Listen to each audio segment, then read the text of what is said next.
Саламатсыздар ма? Мен Балмагамбетова Гүлшат Камаловна Алма арнайы балабақшасының логопедімін. Осы салада 20 жыл көлемінде еңбек етіп келе жатырмын. Санатым педагог сарапшы. Әр педагогтың өзінің алға қойған мақсаты мен ұстанымы болады. Менің де мақсатым балалардың маған деген сүйіспеншілігін ақтау.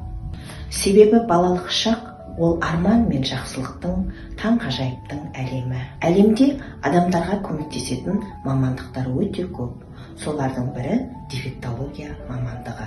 Бұл мамандықты ерекше мамандық деп атауға болады.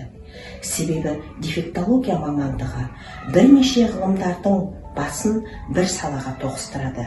Кешенді жұмыстарды бір ретке салады. Осы саладағы тәжірибем мен жетістіктерім. Балмагамбетова Гүлшат Камалқызы. Ақтөбе қаласы Алма арнайы балабақшасында жұмыс атқарады. Бұл педагогтың еңбек өтілі 20 жылдан асады. Гүлшат Камалқызы жоғары білімді, шығармашыл маман. Гүлшат Камалқызы логопед маман ретінде үнемі ізденіс үстінде жүретін өз маманының шебері, жаны таза, ұқыпты адам.